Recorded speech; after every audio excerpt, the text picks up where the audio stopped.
Son las 7:30 de la tarde, una hora menos en las Islas Canarias. Eso no cambia, ¿eh? Hay cosas que no cambian afortunadamente en este país. Sean muy bienvenidos, esta dedicatoria tampoco cambia, se la hago cada día y lo hago de corazón. A la redacción abierta en el Toro Televisión, donde ya estamos, eso sí, tampoco es nuevo, dispuestos a informar, a opinar, a enmarcar, a explicar las cosas que nos parece que es obligatorio conocer si uno vive en esta sociedad y quiere participar de ella. Todo ello con un compromiso por nuestra parte, la valentía y el rigor, y dentro de un ambiente general que tiene que ser forzosamente el de las libertades. A mí no me interesa para nada que venga alguien con un argumentario que ha construido alguien a las 7 de la mañana, que ha distribuido a los miembros del partido el que sea, y que venga aquí y se dedique a leérnoslo con calma, con más o menos gracia, que los hay que lo leen con mucha gracia y otros con no tanta. Pero bueno, eso da igual. Queremos opiniones libres, que alguna vez no les va a gustar, bien, pero otras veces sí les va a gustar, porque queremos componer pues, un estado de la cuestión para que ustedes elijan, seleccionen, discriminen y decidan. Eso para ustedes también significa libertad y eso es lo que ambicionamos. Si quieren otra cosa, pues ya hay muchas Telepedro por ahí que tienen las mesas controladas y divididas para que estén los que ellos quieren que estén. Aquí el criterio no es ese. Bueno, hoy vamos a empezar nuestro recorrido y tenemos fiscal general, pero déjenme que disfrutemos ese minuto porque antes tenemos un compromiso que ya me acompaña aquí, don Ignacio Martín. Muy buenas tardes. Muy buenas tardes. Director de Marketing de Comunidad Solar. Y como muchas veces le entrevistamos a través de las redes digitales, pues hoy nos vamos a aprovechar de que está aquí para que nos cuente, él que forma parte del equipo que está revolucionando la forma de la que los clientes accedemos a la energía solar en España. Hoy viene a mostrar los conceptos clave para entender esa factura de la luz que hay que saber arameo y un poco del sánscrito para entenderla. Pero pues un experto, claro, no es. Y cómo incide en ella, en esa factura, el autoconsumo remoto. Así es que, en primer lugar, ¿nos puedes explicar, Ignacio, esa factura de la luz cada vez más endemoniada? Sí, la factura de la luz, voy a intentarlo explicarlo de una forma muy sencilla. Hay que tener en cuenta sobre todo tres aspectos. Uno es el consumo de energía, que se mide por kilovatios hora. Este concepto es el consumo que nosotros hacemos mensualmente, que llega todos los meses la factura de luz a nuestras casas. El segundo concepto es la potencia contratada, que esto no se mide por kilovatios hora, se mide por kilovatios, ¿vale? Esto es como dijéramos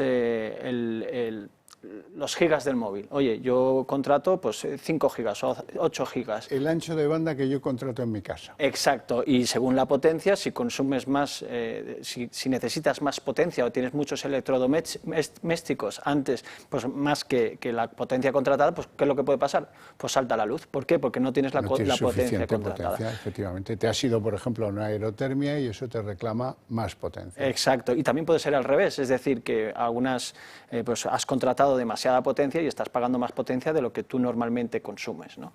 Y después está ya lo que ya complica todo. La maraña. La maraña que necesitamos saber arameo es, primero, los peajes. Los peajes es el transporte de la energía del punto A al punto B.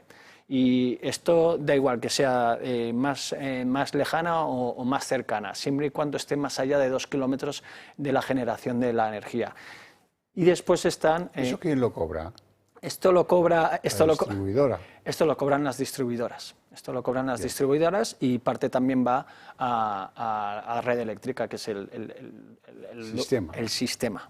Y después están las cuotas que cobran todas las comercializadoras y también están los cargos regulados y el IVA. Los cargos regulados. Por ejemplo, el gobierno decide hacerle un blindaje a las renovables para que no ocurra el apagón y eso nos encarece un 2% el recibo. A todos los ciudadanos que consumen energía, que es prácticamente la totalidad. Claro. Y esa es la maraña que hace, y luego el IVA. El IVA que nunca falle. El IVA que es un 29%. ¿El impuesto de generación eléctrica está todavía vigente? Sí. O sea que la vieja doctrina fiscal española del siglo XIX, que se mantiene, ojo, y de un mismo hecho no puede generar dos impuestos distintos. Pues mira, aquí, ¿cuántos millones de recibos hay más o menos al año? ¿15?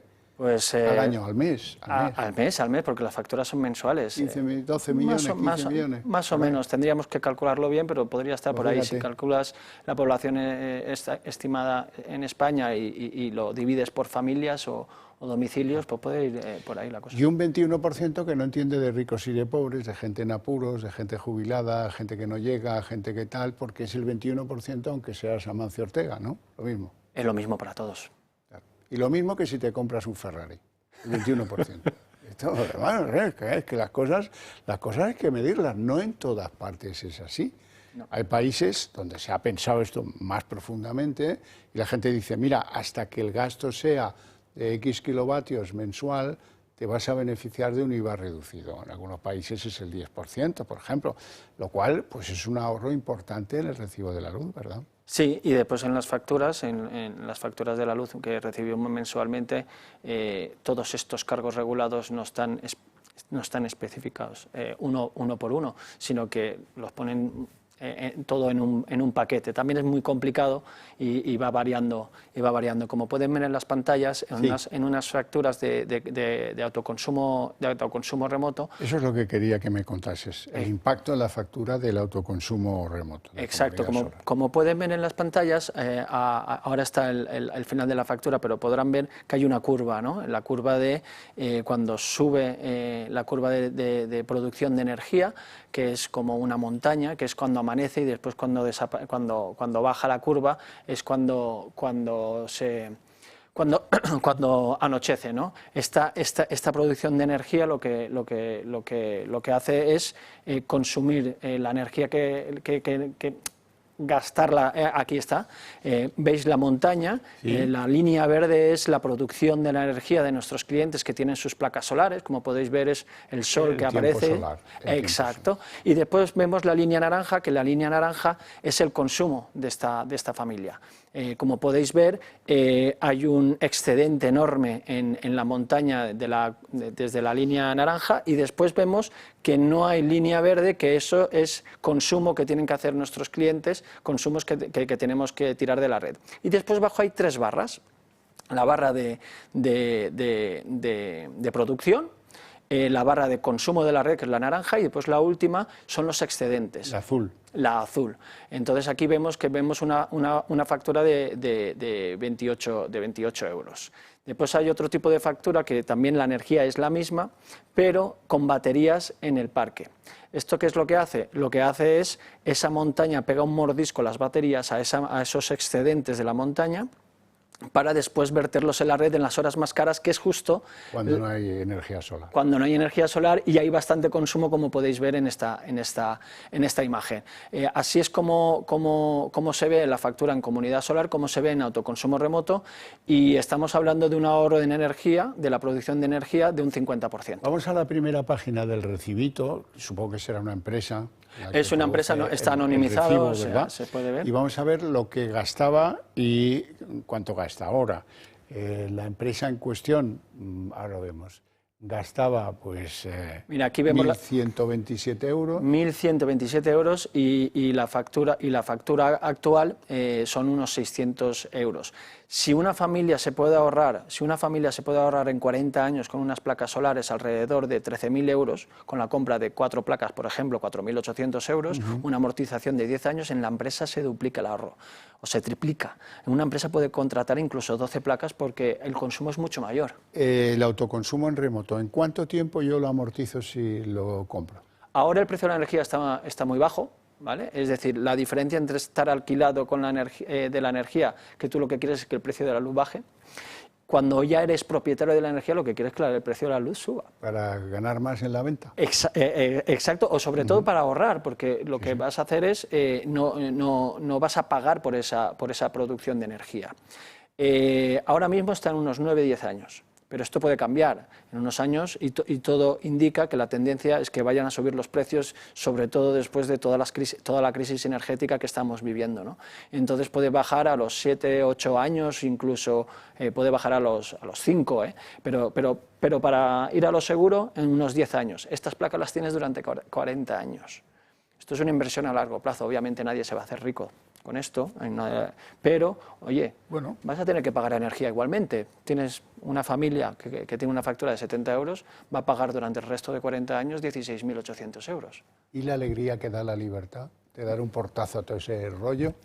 Ah, amigo. Y te olvida, esa es la idea, ¿no? La independencia energética, y encima es una energía limpia y sobre todo, y lo más importante, el bolsillo, y ya te olvidas.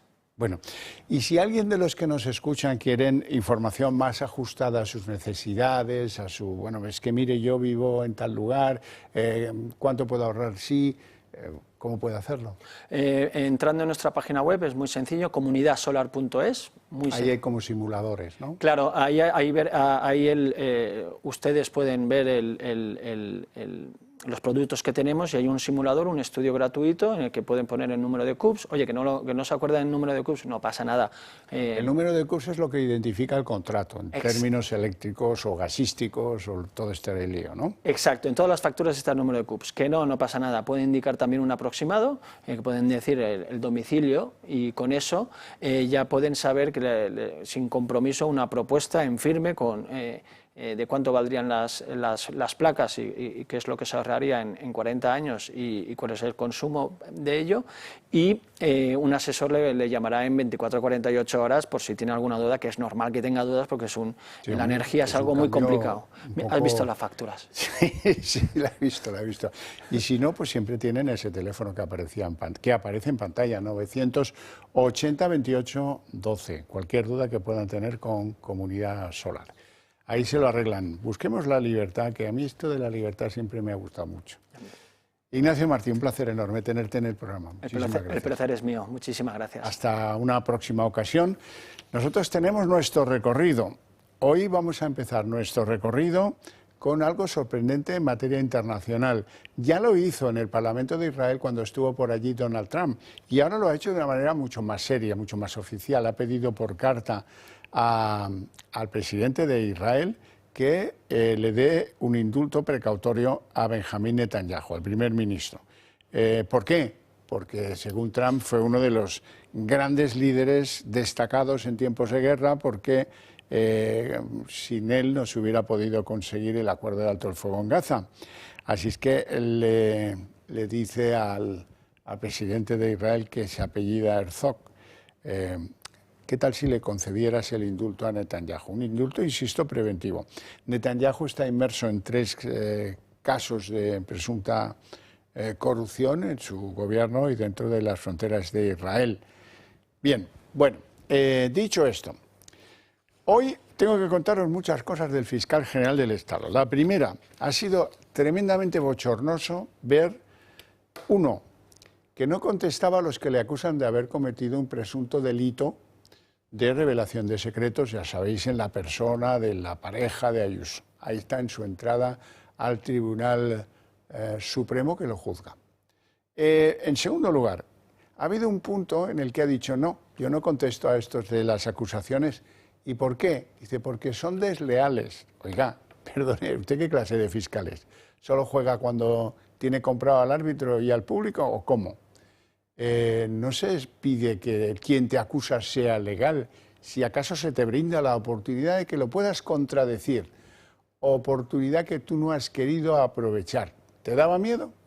Puede ser.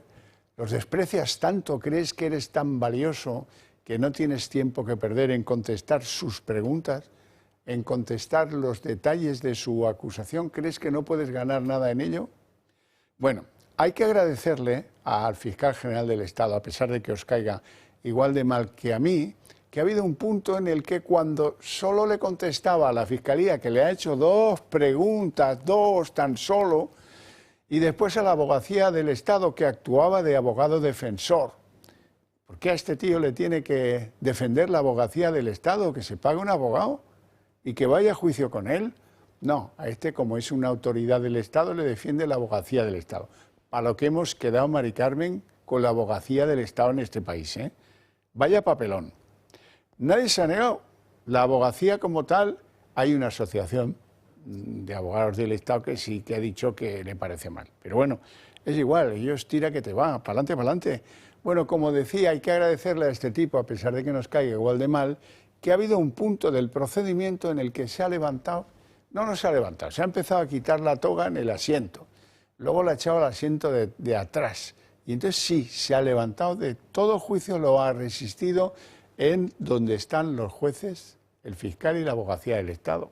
Y con la toga puesta, la toga, con las puñetas, en fin, todos los toisones que quieran ustedes del mundo. Se la ha quitado para ir a declarar. Hombre, bienvenido a lo razonable, señor fiscal general del Estado, que era una vergüenza lo que estaba haciendo usted, manchando a la institución. Se ha quitado la toga y se ha ido a sentar donde se sientan los imputados. ¡Bravo!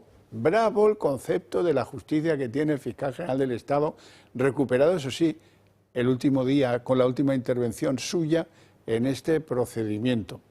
Un procedimiento que ya veremos luego, lo vamos a ir desgranando paso a paso, pero me da que le va fatal. Me da que le va fatal porque hoy ha declarado el jefe de la AUCO, el teniente coronel Antonio Balas, y ha dicho que, hombre, miren, ¿saben qué les digo? Que en mi opinión, este hombre ha hecho todo lo posible para que no tengamos sus dispositivos, y dice Antonio Balas que lo que se ve claramente en este caso es un dominio a todos los niveles del fiscal general. ¿Esto qué significa? Pues ya lo veis, que si él no hubiera querido no, que él ha decidido que sí, y que se ha producido se ha mancillado el derecho a la defensa de un contribuyente español.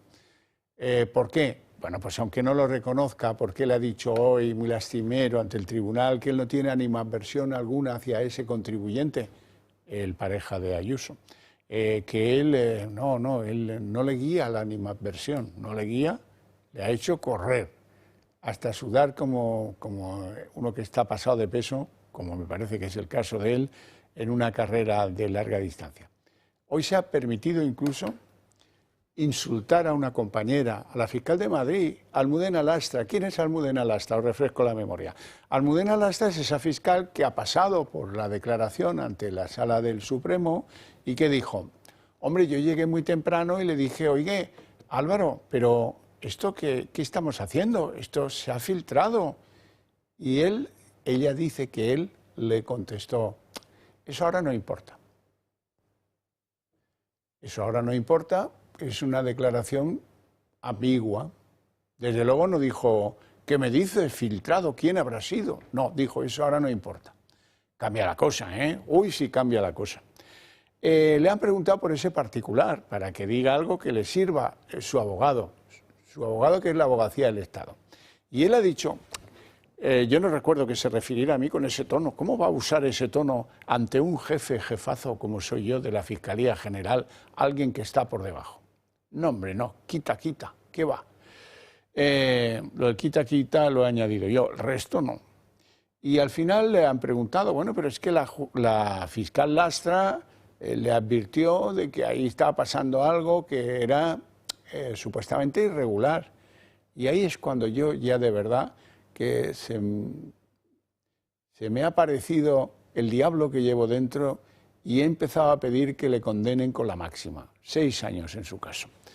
Dice, es que ella es una desafecta. ¿Pero usted quién es? ¿El sultán de Joló? ¿Cómo que es una desafecta?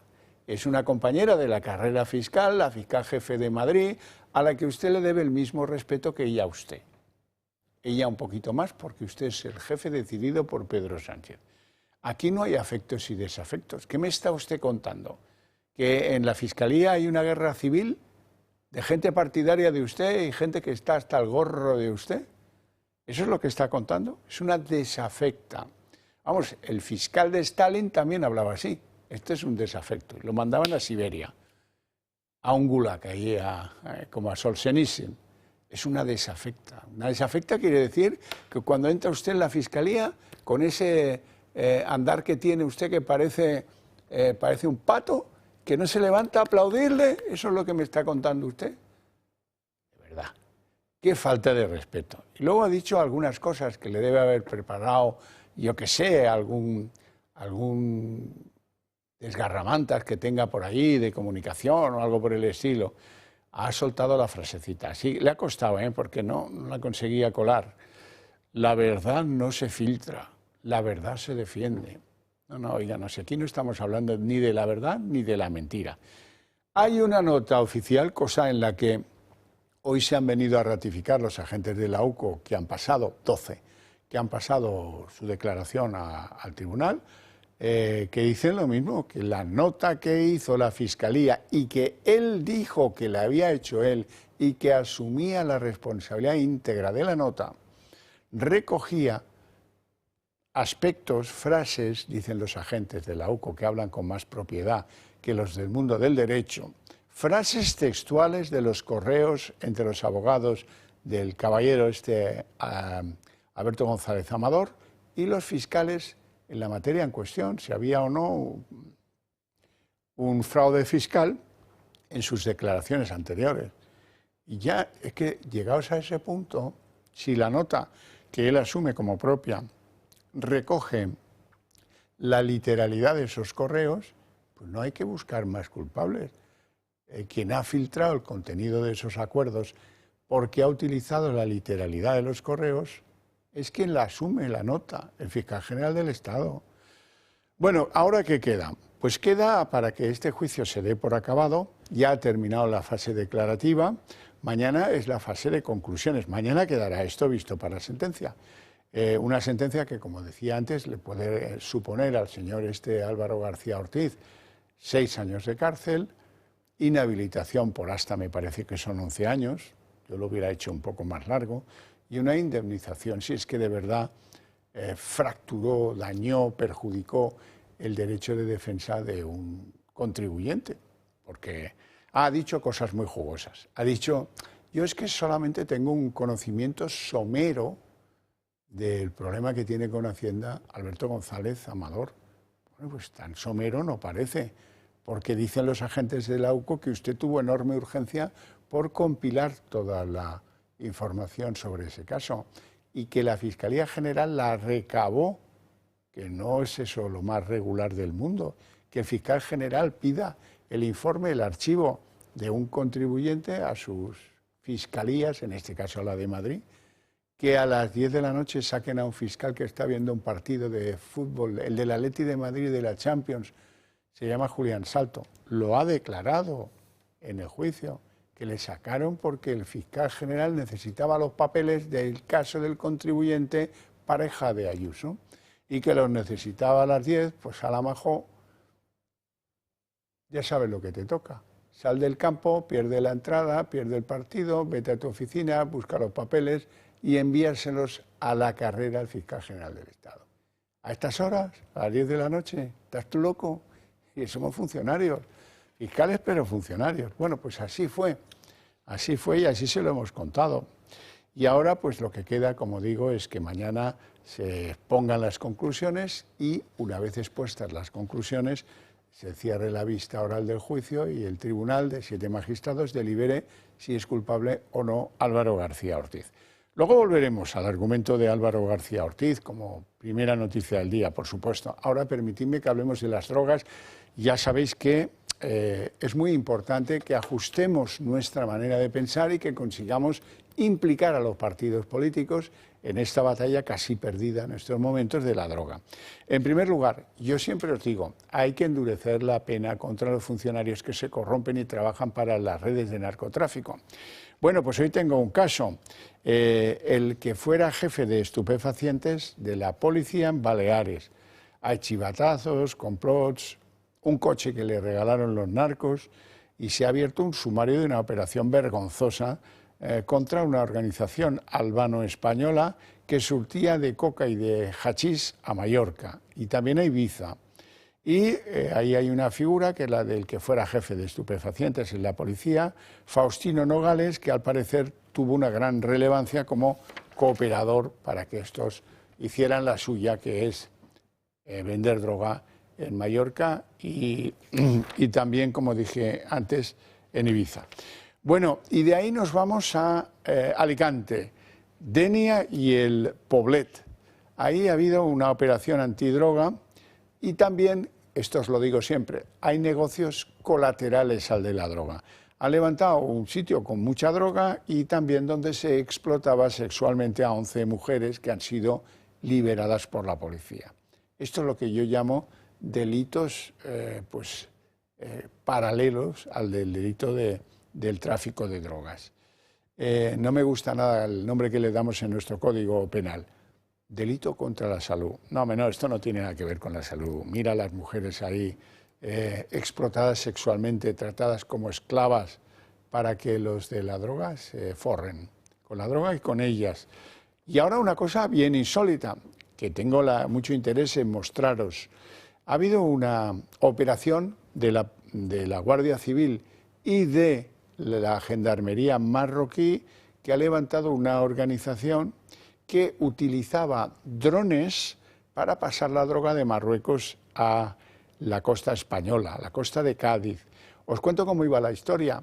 Con unos drones artesanos que había hecho la propia organización, 8, estos drones se ponían en marcha en Cádiz, cruzaban el estrecho, llegaban a un punto en Marruecos donde les añadían la droga y luego volvían a cruzar el estrecho para dejar el cargamento de drogas ya tranquilamente en manos de las fincas de las localidades de Cádiz donde iban llegando los drones con la droga. Ya no hace falta ni lanchas ni historias.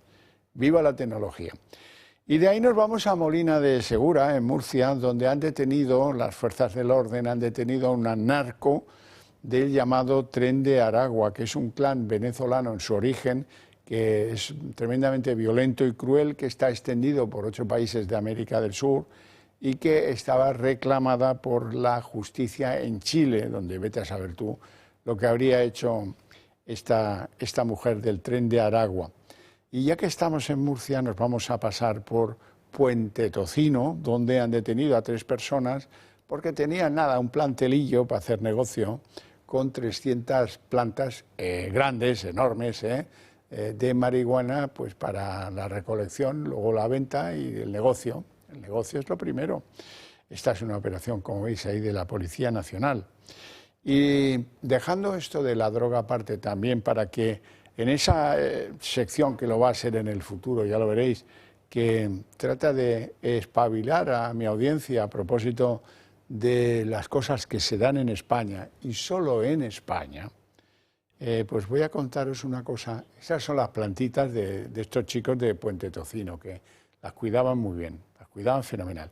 Nos vamos a Melilla, porque en Melilla han detenido a 9 adultos marroquíes que pretendían colarse en la ciudad autónoma fingiendo ser menores tutelados. Este verano, lo recuerdo perfectamente, detuvieron a otros 5 haciendo lo mismo en Melilla también. Y parece que es poco, parece que ha habido que detener a otros 9 marroquíes, por si acaso, ¿no?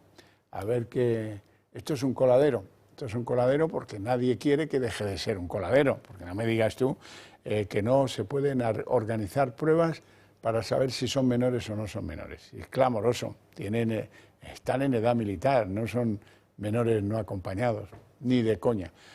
Bueno, hablaros del Club de Amigos, plantearos claramente que compartimos ideas, vosotros y nosotros. Nosotros tenemos voluntad de ser la correa de transmisión de esas ideas.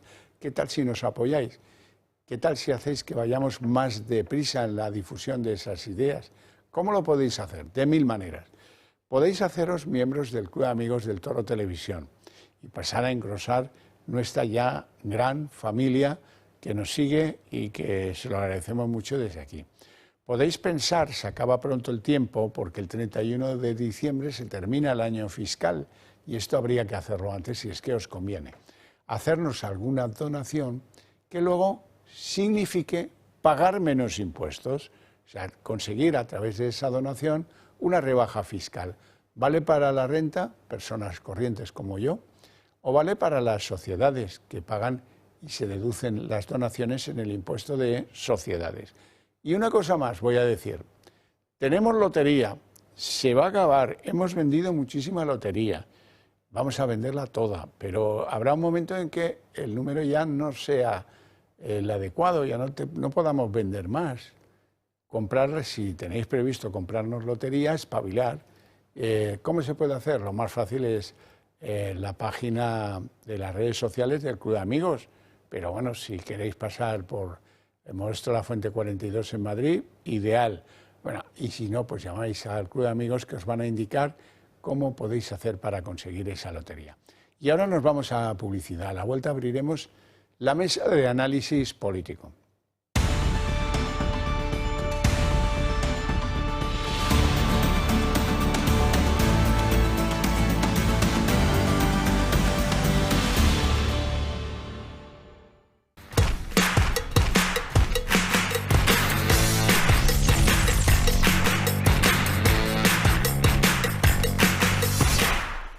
Dentro de unos años vamos a ser el país más longevo del mundo.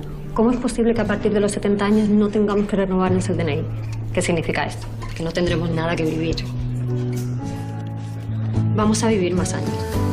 Y queremos vivirlos al máximo. Así se presenta Bienvejecer. Cuidarse hoy para vivir mejor mañana.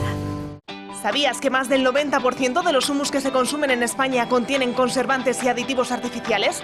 En The Humus House te ofrecemos un humus 100% natural, con los mejores ingredientes y sin aditivos artificiales. Está hecho en España, con todo el sabor del Mediterráneo. No solo te ofrecemos el mejor humus, también te ofrecemos el mejor precio del mercado. Muy pronto en tu tienda o supermercado más cercano. El cristianismo en la historia. Con Fernando Paz descubriremos cómo el cristianismo ha moldeado la historia occidental y del mundo. A lo largo de 10 sesiones recorreremos desde los orígenes del Antiguo Testamento hasta el siglo XXI, explorando la fe, la vida de Jesús, los primeros cristianos, los concilios, el papado y los momentos decisivos como las cruzadas, la evangelización de América y el conflicto entre razón y fe. Todo a partir del mes de octubre. Llama ya e infórmate. Directo al grano. Un programa de campo hecho desde el campo. Sin rodeos. La mejor forma para conectar con la realidad de la agricultura castellano-manchega, su ganadería, los productores y, por supuesto, los consumidores. Pasión por lo mejor. Defensa que siempre en Directo al grano vamos a hacer del producto español, del producto castellano-manchego. Un programa para todos. Nunca te acostarás sin saber una cosa más. Al lado de nuestra gente. Hablar de campo desde el campo y además hacerlo con las botas puestas.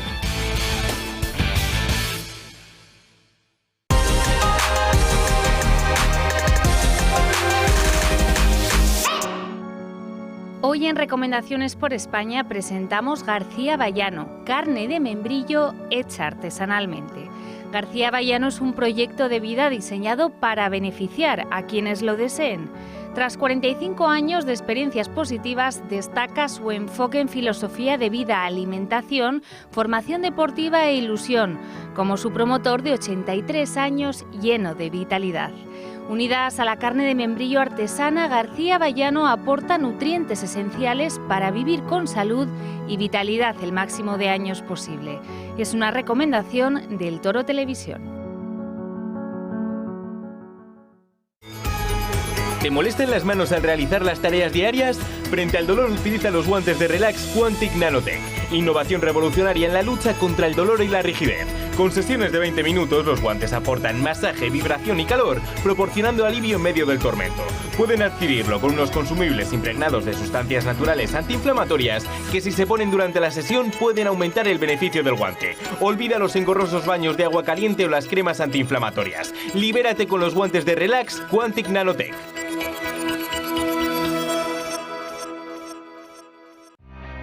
En plena naturaleza, a un paso de Madrid, te espera El Torreón, un lugar único con 7 terrazas y salones ideales para tus eventos y celebraciones. Descubre la mejor gastronomía ibérica y postres tradicionales en un entorno incomparable. Zona infantil, amplio parking y 40 años de experiencia a tu servicio. Haz tu reserva hoy mismo en El Torreón. Te esperamos.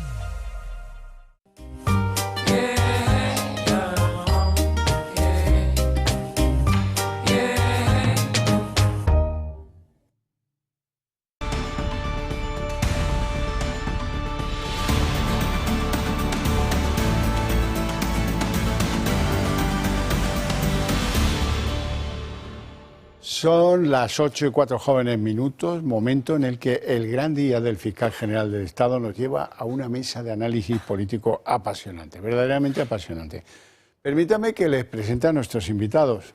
Don Roberto Granda, analista político y periodista. Muy buenas tardes. Buenas tardes, don Xavier. El Oviedo mal, ¿eh? El Oviedo mal, el fiscal general del Estado mal, Pedro Sánchez mal, el único que está bien soy yo.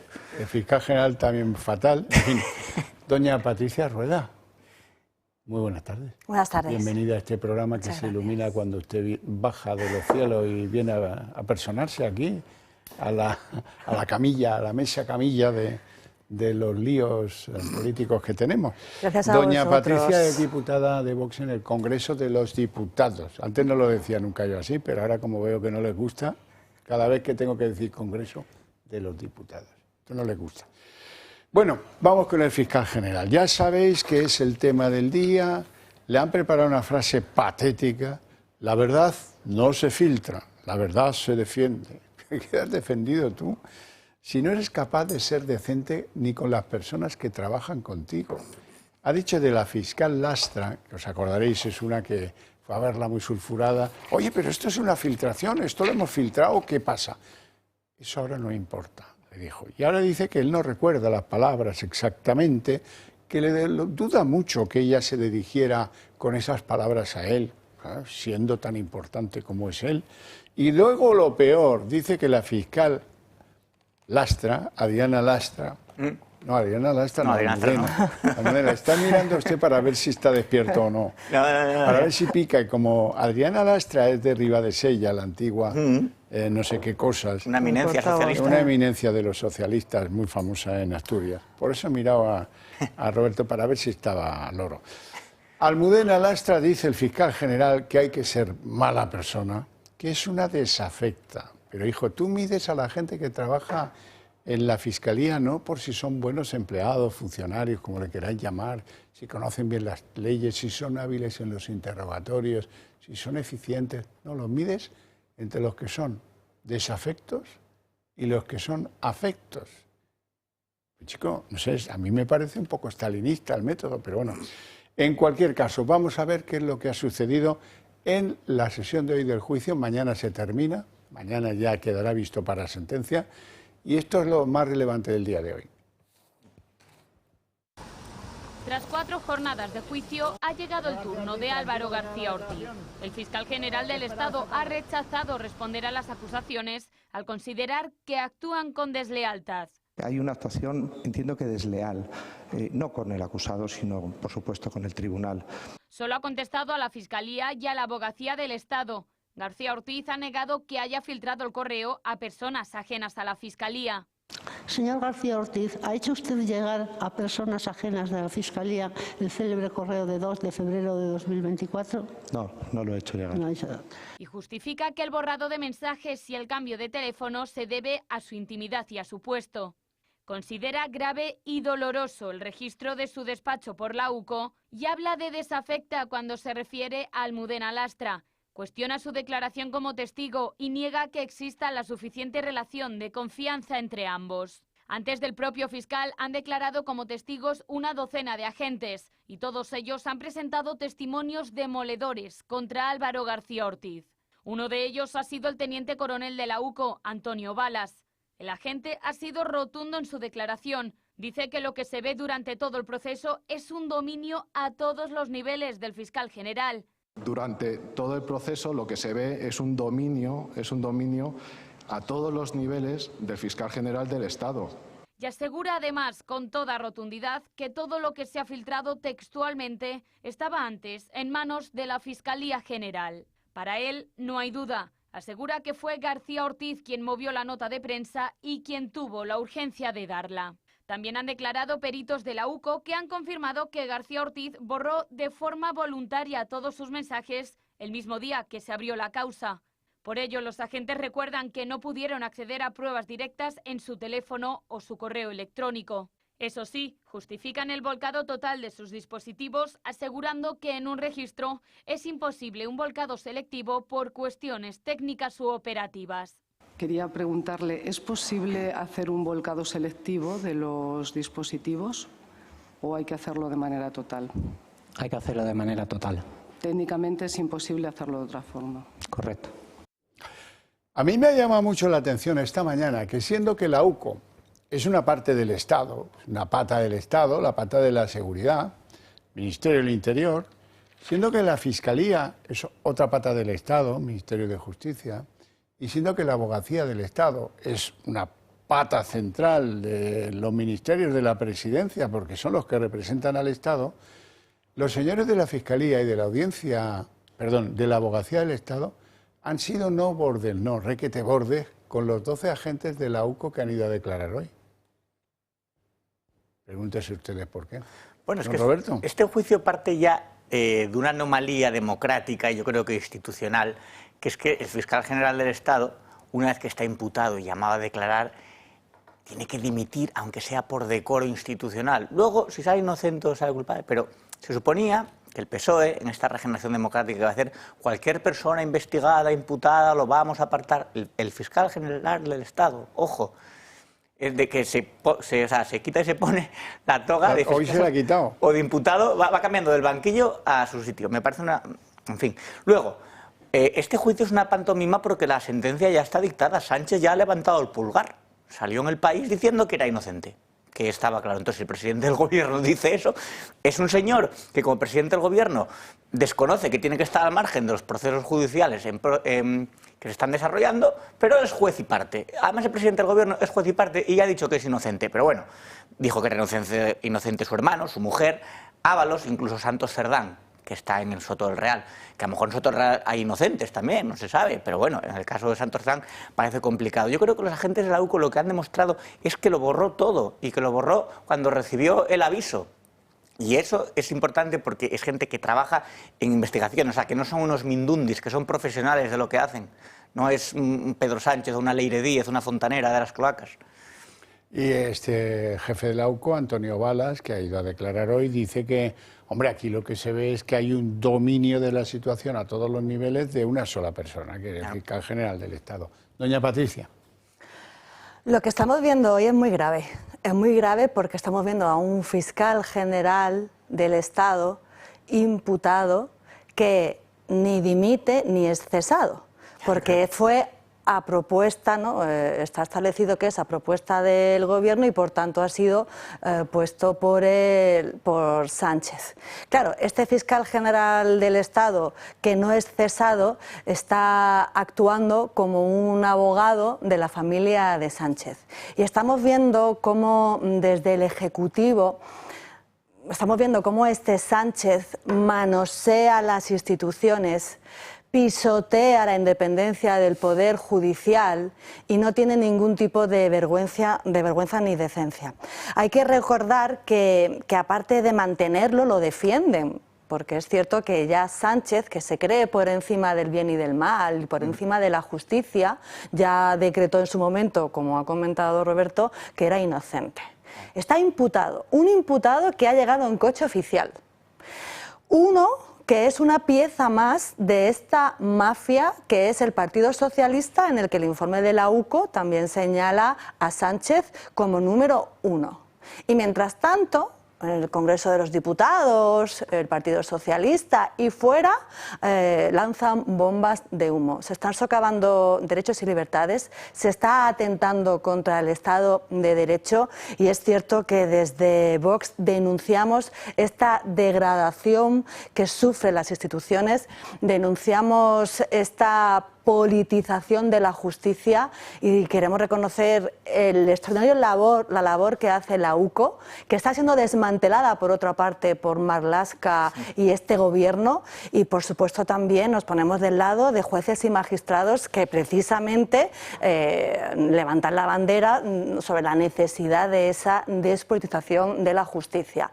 Y con este PSOE, con esta mafia, con ese fiscal general del Estado sentado en un banquillo, ¿qué imagen estamos lanzando fuera de España? Atención, con este vota el Partido Popular y con este PSOE que degrada las instituciones pacta el Partido Popular. Y lo vimos ayer en el Congreso cuando Partido Popular y Partido Socialista de la mano trajeron la modificación del Estatuto de Castilla-La Mancha.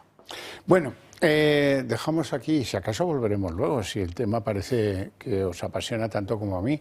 Pocas veces se ve esto, no se había visto nunca en la historia. Y mañana ya hay que dejar que los jueces hablen. Por lo tanto, hoy es el día de aprovecharnos o no. Pero es que hay muchas cosas en el día de hoy. Usted viene del Congreso de los Diputados, ¿no? Sí. Bueno, pues ha habido una sesión de control larga, interesante porque ha habido de todo. Por la mañana y por la tarde. Por la tarde les diré que le ha dicho Sánchez a Junts, a ver si me dejan de insultar, que me están llamando hipócrita por no cumplir aquello del pacto de investidura. Y le ha liado la parda a la señora esta Nogueras, Miriam Nogueras, ahora ferviente crítica de Sánchez. Luego iremos a eso. Vamos a lo importante. Las declaraciones de la mañana, en mi opinión, por un lado, un Sánchez que dice, oiga, que no es verdad que las mayorías absolutas traigan más estabilidad a los países. Tú estás bien de la chola, majete. Luego ha estado ocurrente Feijóo, que no le es muy propio, y le ha preguntado, ¿ya sabe dónde vive su hermano? Dice, yo estudié en la Universidad de Santiago de Compostela. Dice, ¿y usted en qué universidad pública estudió? Telita. Y luego Abascal con un órdago impresionante a Sánchez. Dice, no, tranquilo. Si usted convoca elecciones, nosotros haremos que se convoquen elecciones en Valencia. Interesante todo, vamos a verlo. Así entraba Sánchez a la sesión de control al gobierno, sin mayoría para gobernar tras el veto de Junts, sin presupuestos ni garantías de tenerlos y con la gigantesca sombra de la corrupción que le rodea. En su intervención y a petición de los populares, debía explicar cómo va a garantizar la gobernabilidad de España al haber perdido la mayoría parlamentaria que le llevó a ser presidente. Esta ha sido su respuesta. Como tampoco es cierto, señorías, que las mayorías absolutas en este Parlamento traigan mayor estabilidad. No es así, señorías. Son las políticas que se aprueban en esta Cámara las que garantizan que haya una estabilidad social y política en nuestro país. No cuente con el grupo mayoritario de esta Cámara. No cuente conmigo ni para esto ni para nada, señor Sánchez. Ya sé que a usted le da igual aprobar leyes o no, tener presupuestos o no, contar con mayoría o no. Ya sé que para usted es prescindible todo salvo una cosa, seguir en el poder.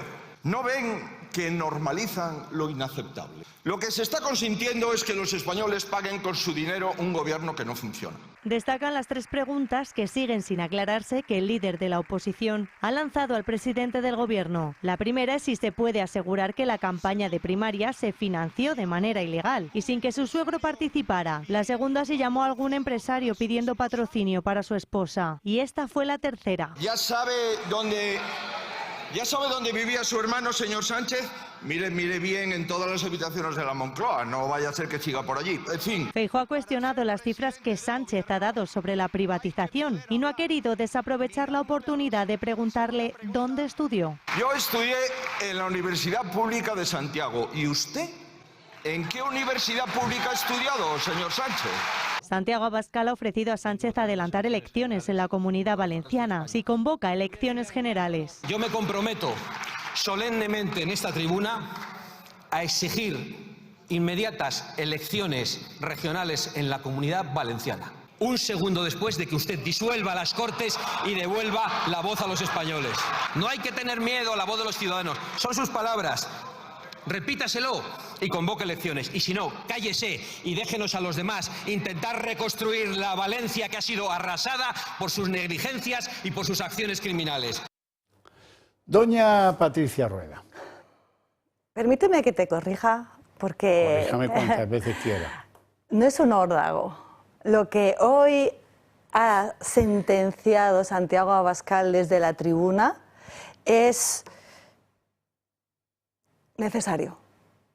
Este Sánchez que no puede pisar la calle, este Sánchez que sería incapaz de hacer campaña en Paiporta, este Sánchez que después dice, no, elecciones en Valencia.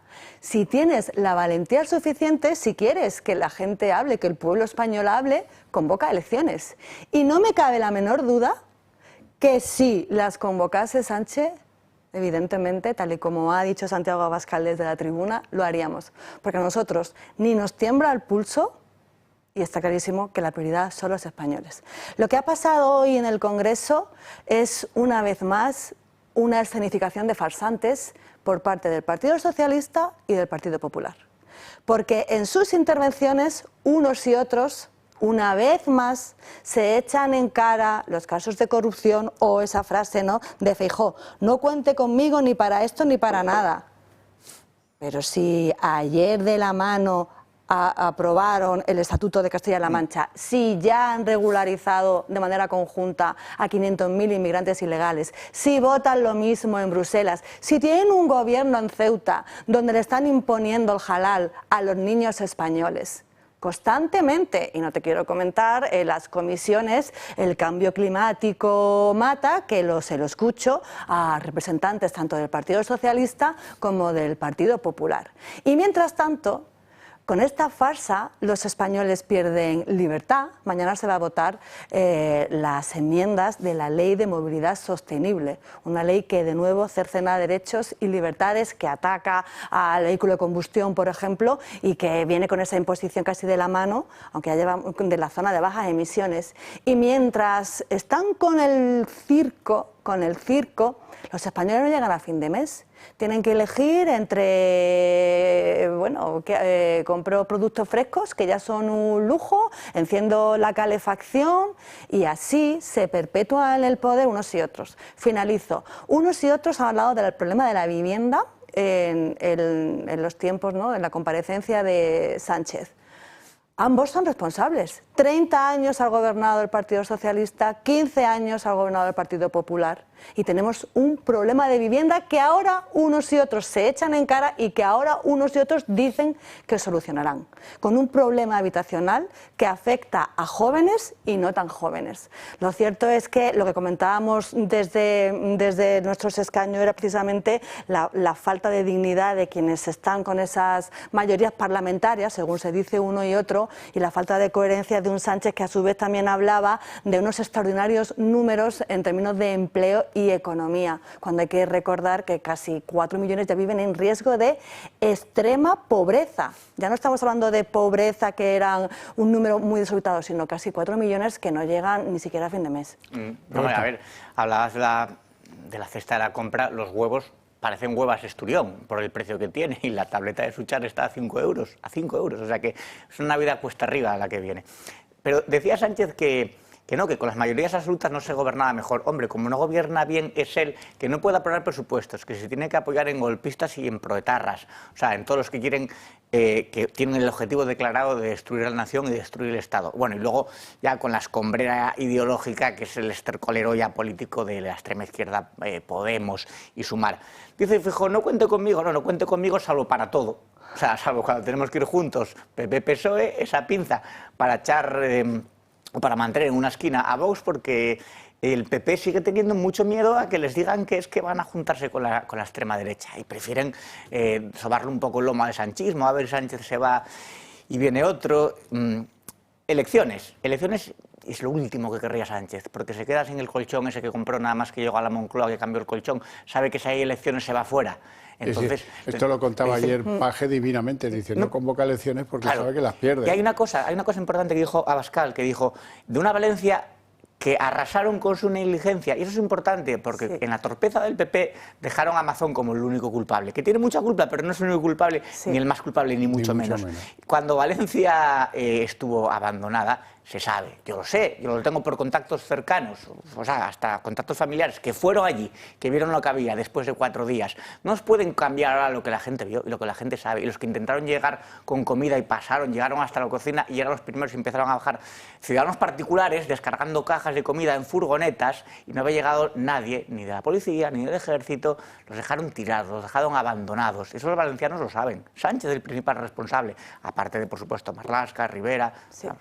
Hoy se manifestaban a las puertas del Congreso, lo que pasa que era un grupo de 20 personas, trabajadores aéreos, que hay que recordar que son los que están apagando incendios, emergencias sanitarias, salvamento marítimo, los han reducido y lo han echado a las puertas del Palace, y decían, no nos dejaron ni siquiera actuar cuando la gana. O sea, ya no solo el ejército, que ese delito de omisión del deber de socorro, ya no solo el ejército, es que también las emergencias, y esto es muy grave.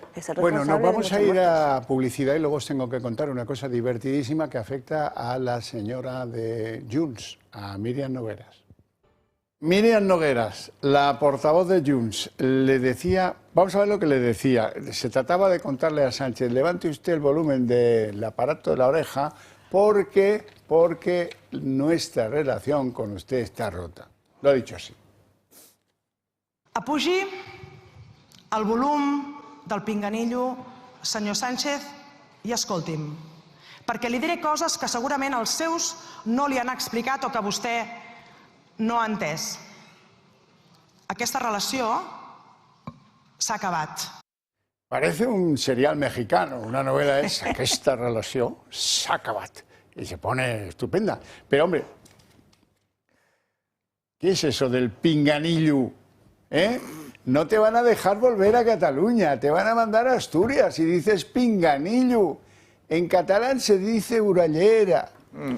Ay, que te van a pintar las paredes de la casa, los indepes, tus colegas. Pero, hombre, pinganillo, ¿qué pinganillo? Parece que está hablando en bable. Parece que habla bable, sí, es tremendo. Es tremendo lo de la chica. Ay, qué papeles nos manda la vida y el señor, ¿verdad? Otra cosa, en el colegio de abogados, vaya colegios tiene España.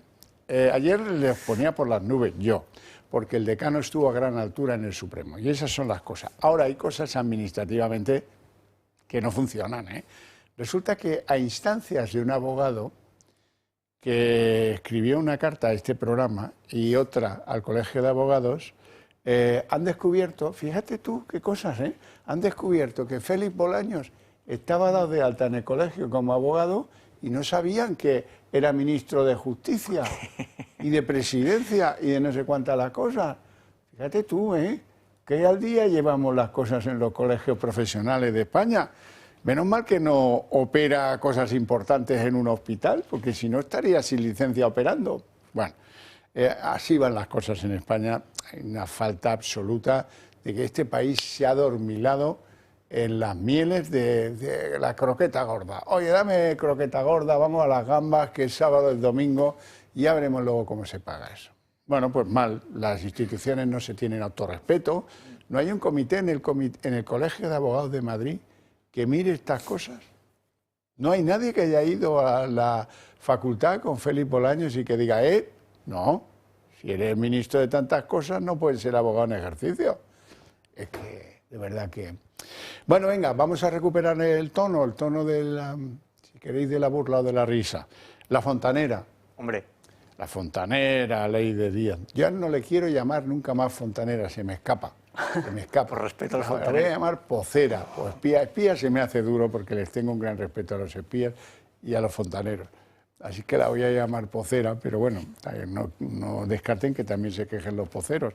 Esta le llegó a decir hasta 12 veces al fiscal Ignacio Estampa, hasta 12 veces le llegó a decir, pero bueno, chaval, es que yo vengo de parte de Santos Cerdán, es que lo que me pides te lo consigo yo mañana. Si saben perfectamente Pedro Sánchez y el fiscal general del Estado que estoy hablando de esto contigo, se trataba de comprar al fiscal. Tú nos das basura de no sé qué juez o de no sé qué fiscal, en este caso el fiscal anticorrupción, Luzón, y nosotros te ascendemos, te devolvemos a anticorrupción, lo que tú nos pidas.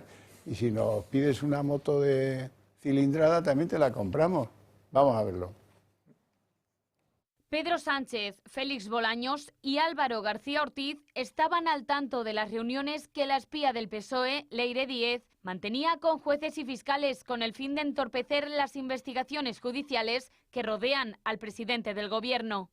La espía fue clara en todos esos encuentros. Aseguraba que la había puesto el PSOE para llevar a cabo la operación, que era la mano derecha de Santos Cerdán, y que la principal preocupación de Sánchez era la de limpiar las investigaciones contra su entorno. Esto se limpia caiga quien caiga, decía, según ella, Pedro Sánchez. Todo se remonta a un encuentro que tuvo lugar el 7 de mayo de 2025 entre la espía de los socialistas, el empresario Javier Pérez Dolcet y el fiscal Ignacio Estampa, al que intentaron seducir con un ascenso si a cambio conseguía información comprometedora sobre Alejandro Luzón, fiscal jefe de anticorrupción que lleva el caso Koldo.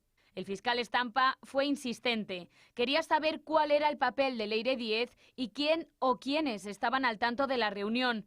La espía del PSOE fue clara. Dijo que de la reunión estaría al tanto el jefe del fiscal general, Álvaro García Ortiz.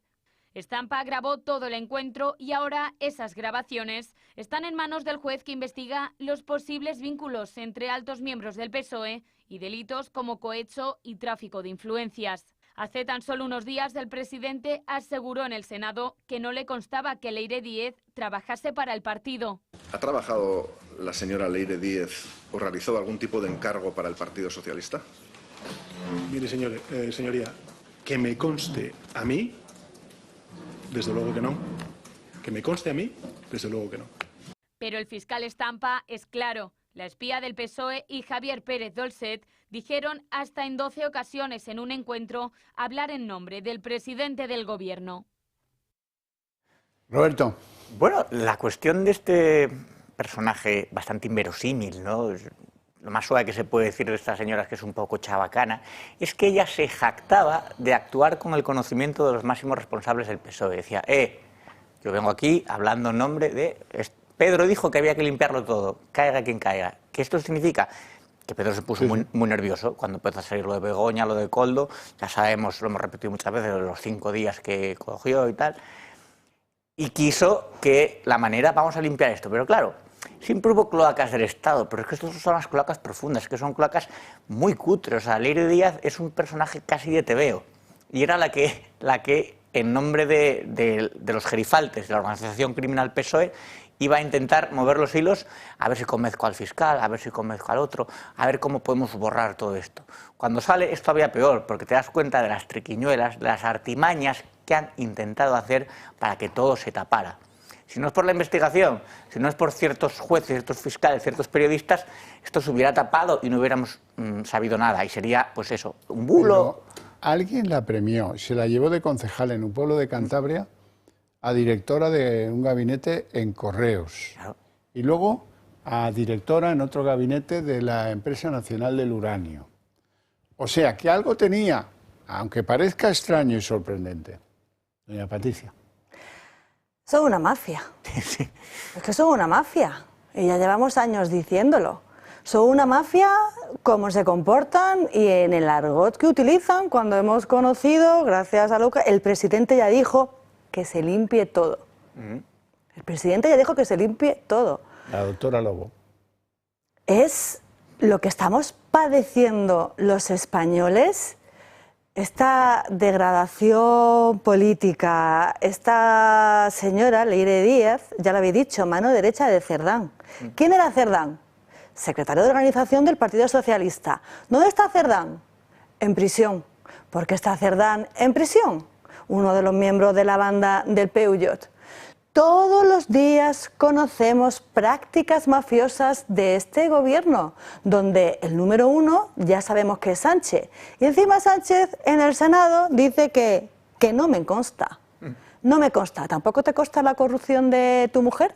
¿Tampoco te consta la corrupción de tu hermano, que estuviste alojado en Moncloa, pero que parece ser que es que no viste durante su alojamiento gratis? ¿Tuviste un inquiocupa y no te diste cuenta? ¿O señora japonesa embarazada? Es una vergüenza, es una vergüenza. Y cuando decimos y señalamos desde Vox organización criminal, mafiosos, no nos equivocamos. Hoy Santiago Abascal de la tribuna le ha dicho claramente a Pedro Sánchez que no vamos a parar hasta que se siente en el banquillo. Tienen que responder delante de la justicia. Tienen que responder por mucho que pretendan silenciar a los jueces honrados y magistrados que hacen una labor encomiable enfrentándose a estas cloacas. Por mucho que intenten silenciarlos. Hablamos de elecciones anticipadas, de echar a Sánchez, pero yo creo que no es suficiente. Hay que sentarlo en el banquillo. Echarlo del poder y luego sentarlo en el banquillo. Yo me pregunto, ¿mentir en el Senado no tiene ninguna repercusión legal? Quiero decir, el no me consta es una mentira flagrante, que se puede demostrar, además. Luego la figura de Bolaños, que decíamos que también lo sabía, lo de Leire. Todos los autócratas tienen siempre una mano derecha, un esbirro, así con pinta de gris funcionario, que es multifuncional, porque Bolaños tiene un montón de ministerios. Yo ya no sé cuántos ministerios tienen porque están todos. Entonces, es el que maneja, el que el que a veces da la cara cuando Pedro no puede, pero es que Bolaños irá junto con Pedro al vertedero de la historia, y es lo que él todavía no sabe, pero sabrá. Yo, en relación a lo que comentaba de la comparecencia de Sánchez, al final ya vimos que una vez más, utilizando la retórica y utilizando el lenguaje como sabe hacer la izquierda, encima salió a hombros. No sé, no me consta. Al final lo que hay que hacer es lo que hacemos desde Vox. Querellas, la última el 20 de octubre, una querella por presunta financiación ilegal del Partido Socialista, como nos querellamos en el 24 y también lo hemos hecho en el 25 contra Begoña Gómez, como nos hemos querellado contra Marlaska, como nos hemos querellado constantemente porque hay indicios de delitos. Es que tenemos a un presidente del gobierno y a ministros sentados en esa bancada azul, que ahora que vemos imágenes del Congreso, que están en informes de la UCO señalados. Y no hace falta hablar de Koldo, que parece, o no hace falta hablar de Ábalos, de hecho, hoy se hablaba de la vivienda. ¿Quién era ministro de vivienda en la anterior legislatura? Ábalos. Sí, no solo sí. transporte, sino vivienda. Y al final las mordidas, contratos, y ese es el Partido Socialista y esa es su organización. A la chica mona la buscaba vivienda en nada, ¿eh? En poco rato. Bueno, hoy tenemos dos ejemplos que no voy a desaprovechar de cómo piensa la izquierda radical o no, si es que son todos iguales en algunas cosas. Vamos a empezar con lo que dice esta criatura, Ione Belarra, que es tóxica la que más. Vamos a escuchar. Le propongo un plan para reventar a la derecha, para quitarles todos sus privilegios, para que dejen de mandar a pesar de no estar en el gobierno. Punto número 1 del plan para reventar a la derecha. Reformemos el Consejo General del Poder Judicial, igual que hicimos con Radio Televisión Española hace un año. Ahí están los datos. Televisión Española, récord de audiencia, y Susana Griso y Ana Rosa Quintana rabiando. Reformemos el Consejo General del Poder Judicial con la mayoría democrática y plurinacional. Empecemos a quitarle las telarañas a esa justicia que todavía tiene rémoras franquistas. Y que diga presidente Europa misa, y que vaya Junts a explicar en Cataluña cómo se va a oponer a un acuerdo para quitarle los privilegios a los jueces fachas. Qué mal está, chica. Qué barbaridad. Televisión Española fue récord porque fue Rosalía. Un tiempito así, porque fue Rosalía. No porque el Broncano, no. Yo creo que en Televisión Española ni que España gane o llegue a la final del Mundial de Fútbol, cuando sea, va a llegar a ser récord en audiencia un tiempo largo, ¿eh? Un día, unas horas de un día, ¿no? Bueno, ahora quiero que nos marchemos juntos de la mano a un pueblo de Sevilla, Camas, donde vais a ver cómo unos ediles del Partido Socialista se distraen quemando y destruyendo documentos y se mofan porque dicen que verás tú, cuando venga el nuevo gobierno municipal, que han perdido el ayuntamiento, no van a encontrar nada. ¿De qué estaban hablando? Estaban hablando de que allí se contrataba al que a ellos les daba la gana, desde años y años y años, pero no van a encontrar nada. Quémalo todo, quémalo todo. Véanlo. Borrando todos los archivos del ayuntamiento. No va a quedar nada aquí. Cotilleo 2.0. Cuando entre el PP no se va a encontrar nada. Cotilleo, otro bueno. Eso es la izquierda española. Sí. ¿Lo habéis visto? Sí. ¿O quieres que lo vuelva a poner, Patricia, que te has Pero quedado? aparte son muy torpes. Bueno, eso ellos verán a quién han puesto en la Qué lista, vergüenza. ¿no? La extrema izquierda ha perdido la cabeza. Escuchas a Ione Belarra hablando de reventar.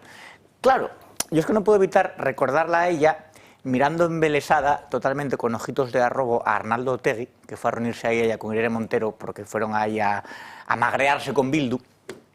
Y esto, bueno, la hibristofilia de esta gente, ¿no? La fascinación que tienen hacia los delincuentes, hacia los terroristas, la fascinación que tiene la izquierda con los nazis vascos, exactamente igual que tienen con el islamismo, es algo clínico, es algo neurológico, no lo sé, sería para estudiar. Pero eso sí, o sea, prefieren juntarse antes con Otegi o con un líder de Hamás que con cualquier socialdemócrata que tengan a su lado, vamos, es increíble.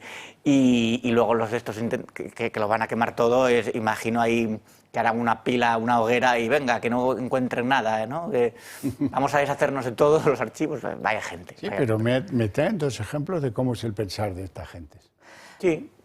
Por un lado, escuchar desde la tribuna a hablar de reventar la derecha con una presidencia del Congreso que se queda callado cuando nosotros en muchas ocasiones, cuando defendemos la libertad, dicen no, retiramos del diario de sesiones, es una vergüenza y es una muestra de cómo funciona el propio Congreso de los Diputados. Pero es que además hay un Sánchez que con sus actos no solo quiere impunidad para los lo que indulto de la amnistía, es que los terroristas callejeros es que alientan a agresiones a los propios cargos electos y cargos orgánicos en Zaragoza, en Barcelona. Hoy hablaba Sánchez y ha hecho mención a que hay paz social. Y yo en ese momento reflexionaba, hay paz social porque tú, con el dinero de todos los españoles, estás regando a los sindicatos.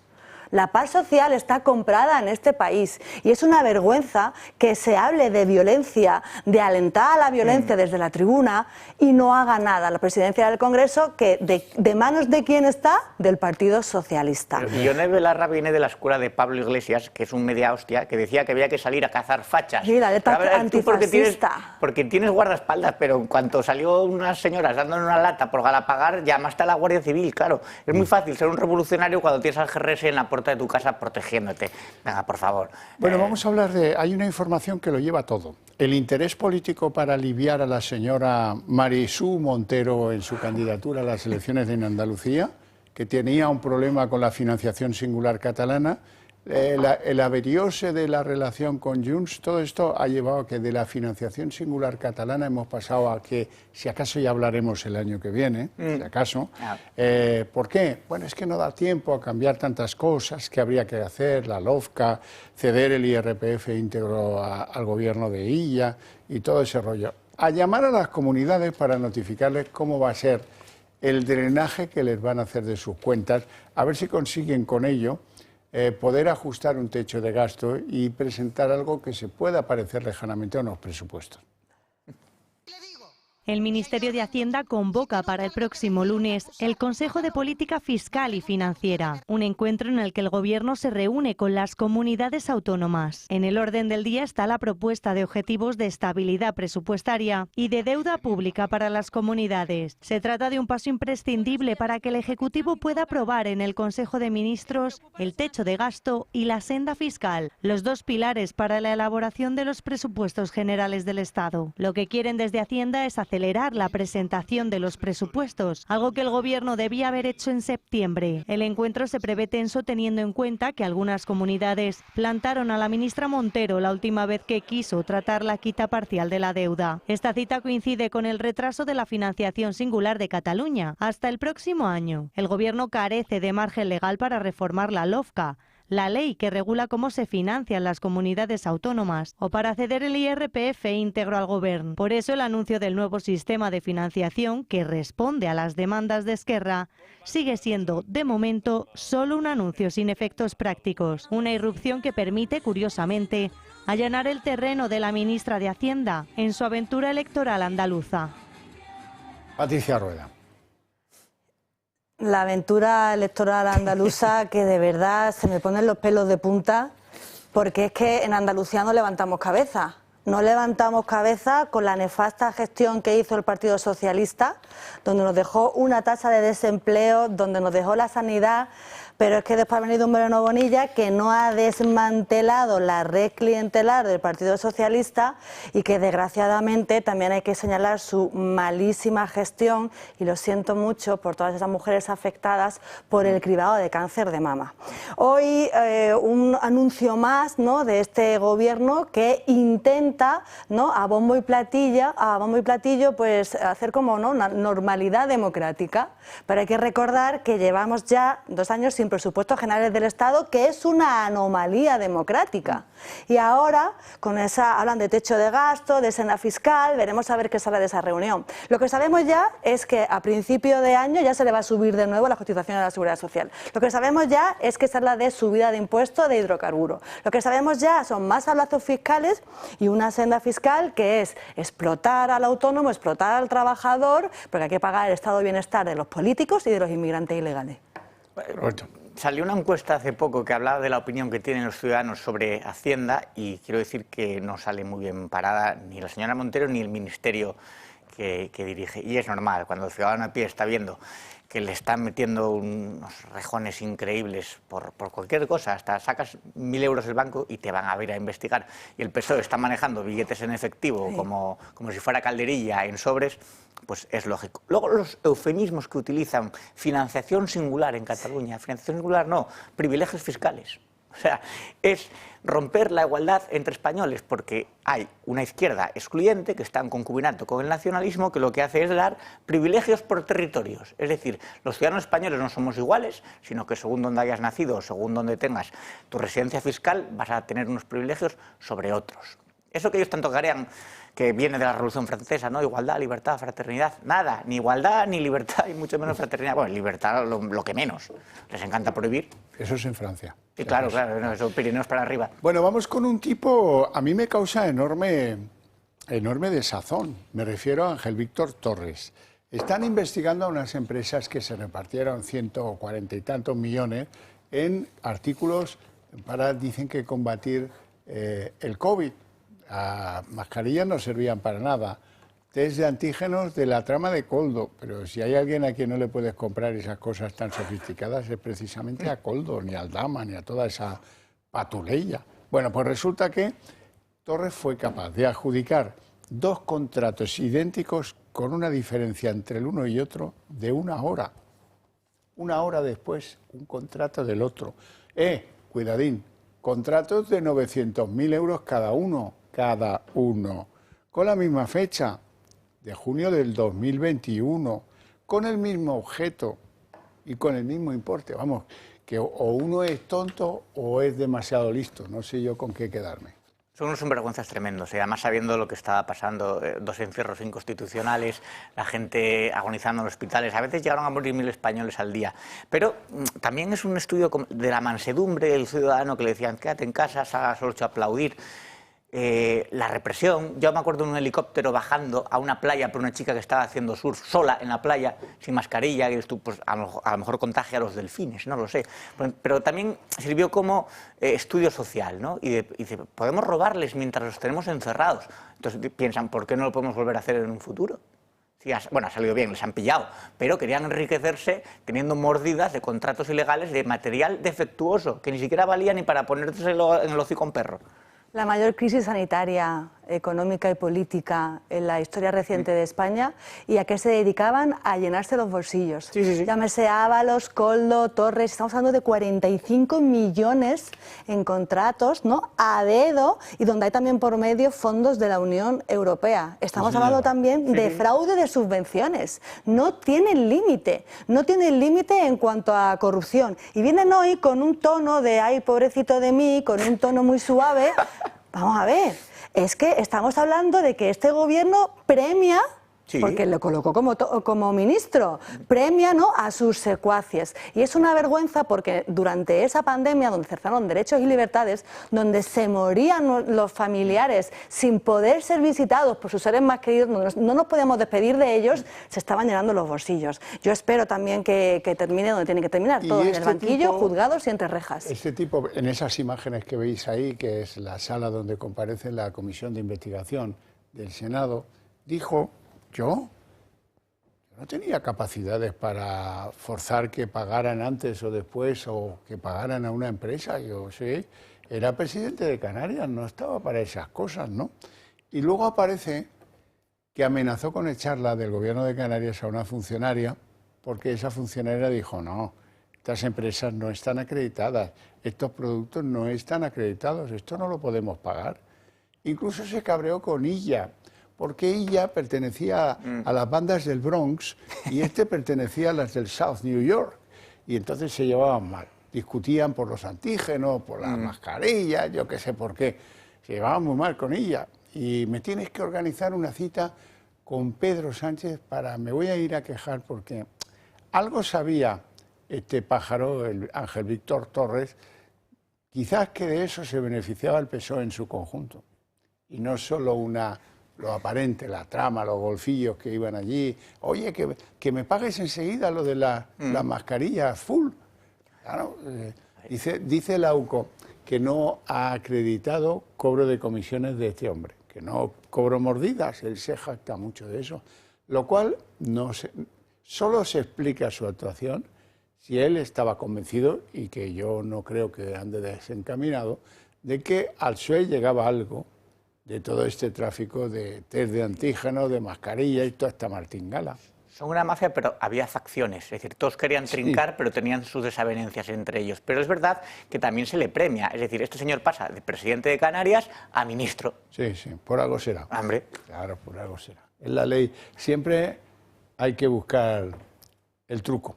No tenemos tiempo para más, si acaso para que yo agradezca a mis invitados su presencia y sobre todo sus opiniones en el programa, y a ustedes su paciencia y el interés que demuestran.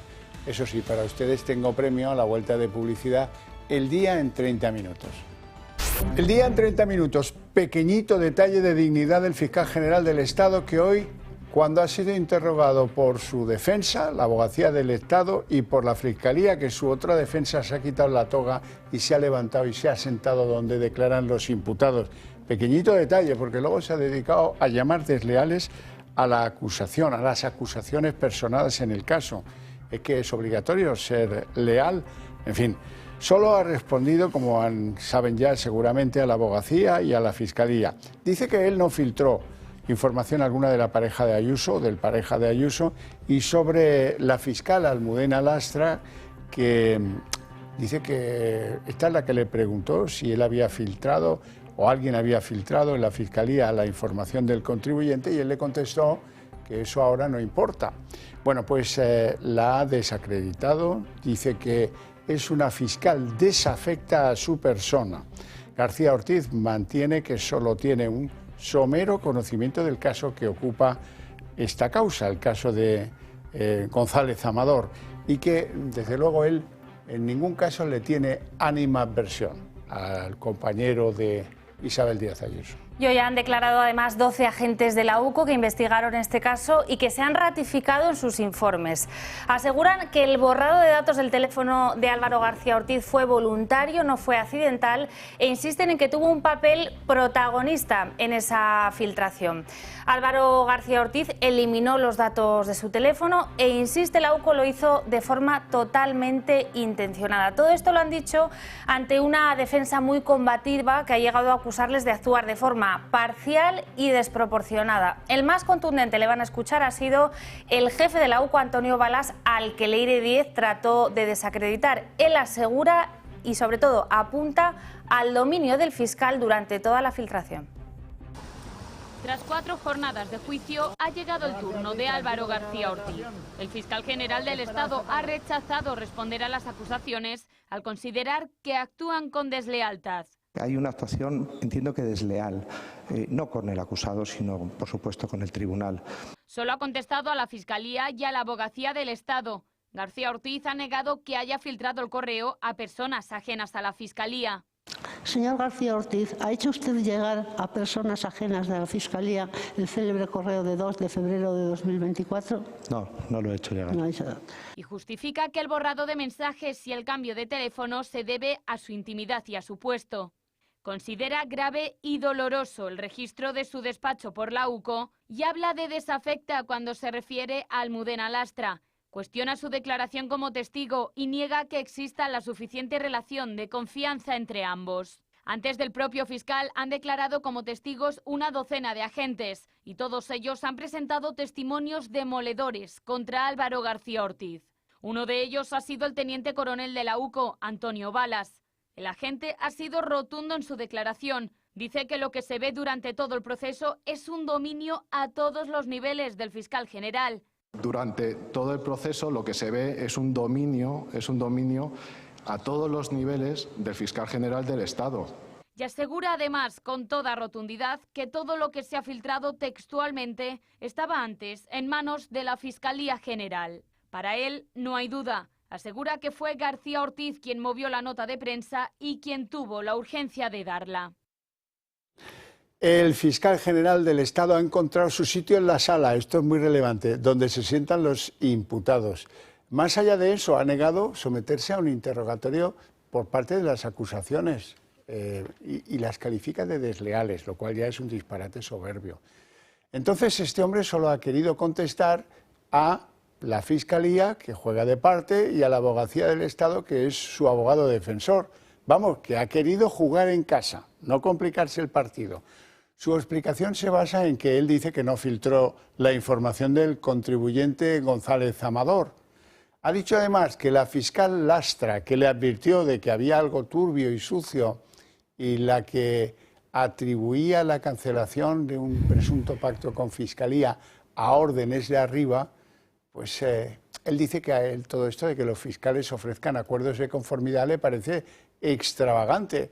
Es más, Álvaro García Ortiz afirma que él solo tiene del caso un conocimiento somero. Y entonces, ¿eso es creíble o no es creíble? Más bien poco, ¿no? Lo más útil del día ha sido, sin duda alguna, la declaración de los 12 agentes de la UCO que llevaron el caso, entre ellos su jefe, Antonio Balas, quien ha dicho que, por lo que se ve en todo esto, el dominio a todos los niveles lo tenía el fiscal general del Estado. La UCO viene a certificar que la Fiscalía General recabó toda la información del caso del pareja de Ayuso, lo cual es absolutamente llamativo, es muy poco corriente, no pasa nunca. También se ha conocido que no solo el fiscal borró los mensajes de los móviles, sino que incluso llegó a eliminar su cuenta de correo.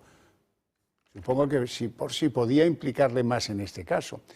Y han aflorado, los agentes de la UCO han aflorado el tono de urgencia general en el que se movió el fiscal general, tal vez, probablemente por interés político, al tiempo que ratifican que en la famosa nota de prensa de la Fiscalía existían frases textuales de las comunicaciones entre el abogado y la Fiscalía, como afirmaba ayer el decano del Colegio de Abogados de Madrid.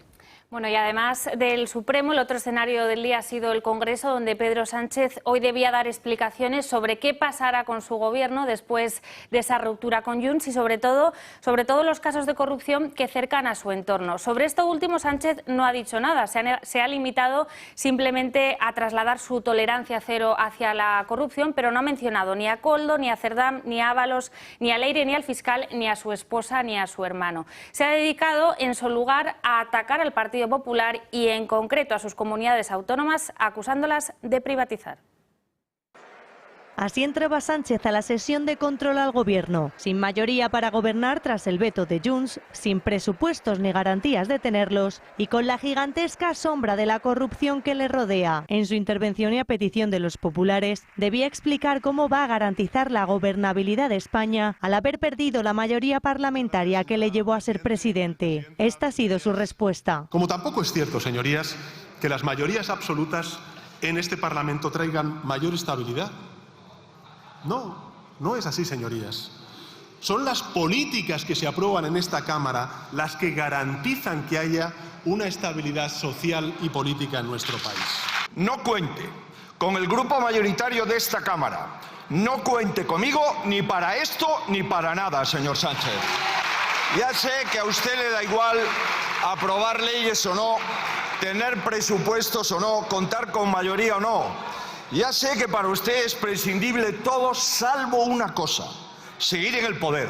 ¿No ven que normalizan lo inaceptable? Lo que se está consintiendo es que los españoles paguen con su dinero un gobierno que no funciona. Destacan las tres preguntas que siguen sin aclararse que el líder de la oposición ha lanzado al presidente del gobierno. La primera es si se puede asegurar que la campaña de primarias se financió de manera ilegal y sin que su suegro participara. La segunda si llamó a algún empresario pidiendo patrocinio para su esposa. Y esta fue la tercera. ¿Ya sabe dónde vivía su hermano, señor Sánchez?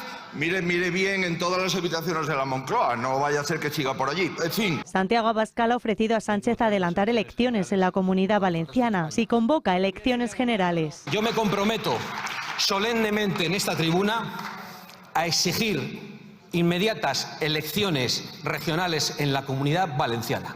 Un segundo después de que usted disuelva las Cortes y devuelva la voz a los españoles. No hay que tener miedo a la voz de los ciudadanos. Son sus palabras. Repítaselo y convoque elecciones. Y muy duro este momento que van a ver protagonizado por Míriam Nogueras, que ha culpado, responsabilizado directamente a Pedro Sánchez del incumplimiento de los acuerdos con Cataluña. Ella ha escenificado hoy ese divorcio entre el partido y el Gobierno central de España, acusando a Pedro Sánchez de ser un cínico y un hipócrita. Suba el volumen del pinganillo, señor Sánchez, y escúcheme, porque le diré cosas que seguramente los suyos no le han explicado o no ha entendido. Esta relación se ha acabado. Ustedes aprietan a los catalanes, ustedes incumplen con los catalanes. Nosotros, si es nuestra responsabilidad y debería ser la de todos los partidos catalanes que están aquí, es apretarles a ustedes. Y esto no ha pasado desapercibido porque Pedro Sánchez, siempre tan solícito con Junts, ha cambiado el tono y le ha exigido a Nogueras que deje de insultarle. Ya ves tú con lo que lleva recorrido Pedro Sánchez, que le llamen cínico o hipócrita, lo consideran un insulto. Pero no es eso todo, porque incluso se ha permitido advertir a Junts sobre cuidado, porque es verdad que nosotros necesitábamos los 7 votos de Junts, esos que hemos perdido, pero ustedes necesitan al PSOE, si no es que quieren acabar negociando cosas políticas con aquellos que desprecian la identidad y el autogobierno de los catalanes. Bueno, hay tareas pendientes, por tanto, señoría, muchísimas, pero créame que bloquear iniciativas que mejoran la vida de la gente en Cataluña y también en el conjunto del Estado no les va a perjudicar, antes al contrario. Y lo que depende en exclusiva del Gobierno de España, pues está ahí, señoría. Y en aquello que no depende en exclusiva de nosotros, pues estamos trabajando. Usted habla de insultos, yo no he insultado nunca a su grupo parlamentario ni a usted, y por tanto le ruego que usted tampoco en sus intervenciones haga eso conmigo. Y la espía vocera del PSOE, Leire Díaz, resulta que le expuso al fiscal Ignacio Estampa al menos una docena de veces que ella era la cabeza de puente de una operación de inteligencia conocida por todos, que ella era la mano derecha de Santos Cerdán y que desde luego la sugerencia "denos usted basura" de su jefe Alejandro Luzón, el fiscal anticorrupción, y nosotros le ascenderemos, permitiremos que usted tal y cual. Todo eso, según ella, y lo repetía las veces que fueran necesarias, con conocimiento de Pedro Sánchez y también del fiscal general del Estado. Pedro Sánchez, Félix Bolaños y Álvaro García Ortiz estaban al tanto de las reuniones que la espía del PSOE, Leire Díaz, mantenía con jueces y fiscales con el fin de entorpecer las investigaciones judiciales que rodean al presidente del Gobierno. La espía fue clara en todos esos encuentros. Aseguraba que la había puesto el PSOE para llevar a cabo la operación, que era la mano derecha de Santos Cerdán, y que la principal preocupación de Sánchez era la de limpiar las investigaciones contra su entorno. Esto se limpia caiga quien caiga, decía, según ella, Pedro Sánchez. Todo se remonta a un encuentro que tuvo lugar el 7 de mayo de 2025 entre la espía de los socialistas, el empresario Javier Pérez Dolcet y el fiscal Ignacio Estampa, al que intentaron seducir con un ascenso si a cambio conseguía información comprometedora sobre Alejandro Luzón, fiscal jefe de anticorrupción que lleva el caso Koldo. El fiscal Estampa fue insistente. Quería saber cuál era el papel de Leire Díaz y quién o quiénes estaban al tanto de la reunión. La espía del PSOE fue clara. Dijo que de la reunión estaría al tanto el jefe del fiscal general, Álvaro García Ortiz. Estampa grabó todo el encuentro y ahora esas grabaciones están en manos del juez que investiga los posibles vínculos entre altos miembros del PSOE y delitos como cohecho y tráfico de influencias. Hace tan solo unos días el presidente aseguró en el Senado que no le constaba que Leire Díaz trabajase para el partido. ¿Ha trabajado la señora Leire Díaz o realizó algún tipo de encargo para el Partido Socialista? Mire, señoría, que me conste a mí, desde luego que no. Que me conste a mí, desde luego que no. Pero el fiscal Estampa es claro. La espía del PSOE y Javier Pérez Dolcet dijeron hasta en 12 ocasiones en un encuentro hablar en nombre del presidente del Gobierno. Bueno, y a pesar de la ruptura con Junts, el Gobierno ha dado el primer paso para presentar los presupuestos. El próximo lunes convoca a las comunidades el Ministerio de Hacienda para presentarles la senda de estabilidad, el primer paso para echar a andar las cuentas públicas. En esa reunión se espera esté presente una delegación de Cataluña a la que el Gobierno ya ha adelantado que no le va a presentar un modelo sobre esa financiación singular. Esta cesión, en la que tanto ha insistido tanto Esquerra como Junts, se pospondrá hasta el año que viene. El Ministerio de Hacienda convoca para el próximo lunes el Consejo de Política Fiscal y Financiera, un encuentro en el que el Gobierno se reúne con las comunidades autónomas. En el orden del día está la propuesta de objetivos de estabilidad presupuestaria y de deuda pública para las comunidades. Se trata de un paso imprescindible para que el Ejecutivo pueda aprobar en el Consejo de Ministros el techo de gasto y la senda fiscal, los dos pilares para la elaboración de los presupuestos generales del Estado. Lo que quieren desde Hacienda es acelerar la presentación de los presupuestos, algo que el Gobierno debía haber hecho en septiembre. El encuentro se prevé tenso teniendo en cuenta que algunas comunidades plantaron a la ministra Montero la última vez que quiso tratar la quita parcial de la deuda. Esta cita coincide con el retraso de la financiación singular de Cataluña hasta el próximo año. El Gobierno carece de margen legal para reformar la LOFCA, la ley que regula cómo se financian las comunidades autónomas, o para ceder el IRPF íntegro al Gobierno. Por eso el anuncio del nuevo sistema de financiación, que responde a las demandas de Esquerra, sigue siendo, de momento, solo un anuncio sin efectos prácticos. Una irrupción que permite, curiosamente, allanar el terreno de la ministra de Hacienda en su aventura electoral andaluza. Y arranca la cuenta atrás para la investidura de Pérez Llorca como presidente de la Generalitat Valenciana, que depende en último término de Vox. Los de Abascal ya han adelantado que el número 2 de Mazón no les parece mal candidato, pero por si acaso ya han dejado claras todo su listado de exigencias. Sus irrenunciables se reducen a estos puntos: menos presión fiscal, freno a la inmigración ilegal, defensa del sector primario y educación libre. Con Carlos Mazón, los guiños a Vox fueron la tónica general. Supresión de impuestos como donaciones y sucesiones. En la educación, elección libre de centro y de lengua base. Y en lo medioambiental, supresión de la ecotasa a las nucleares. La única línea roja del PP, y esto puede traer problemas, ha sido hasta ahora el rechazo a la acogida de menores no acompañados que trasladará el Gobierno a las diferentes comunidades. Y en la página internacional, el presidente norteamericano Donald Trump ha transmitido mediante una carta oficial su interés y la petición al que es presidente de Israel, Isaac Herzog, para que indulte preventivamente al primer ministro de Israel, a Benjamín Netanyahu, que está acusado en su país por 3 casos de corrupción. Trump ya hizo esta misma pretensión, ya la expuso en su discurso ante el Parlamento de Israel, en el que lo hizo menos formalmente, pero también explicó que Netanyahu se merecía este indulto por la actuación que ha tenido en el acuerdo de alto el fuego en Gaza. Y momentos de tensión los que se han vivido hoy en la cumbre del clima que se celebra en Brasil, cuando decenas de manifestantes indígenas la han emprendido contra la seguridad que vigilaba el recinto. Hay hasta 2 heridos por el momento. Los manifestantes reclamaban y denunciaban la situación del Amazonas, además de una mayor participación en las negociaciones que allí están teniendo lugar. En concreto denuncian la agroindustria, la minería ilegal y la exploración petrolera en el Amazonas. Bueno, y además la Guardia Civil, en una operación conjunta con la Gendarmería marroquí, ha desmantelado una red de narcotraficantes que usaban drones hechos de forma artesanal. Los drones salían de la costa de Cádiz, llegaban a Marruecos y volvían cargados con droga a la costa de Cádiz. ¿Cuánta droga? Unos 200 kilos de hachís en una sola noche, según los investigadores. La droga atravesaba el estrecho de Gibraltar, cargaban el material y luego volvían a las localidades gaditanas de Vejer de la Frontera o de Tarifa.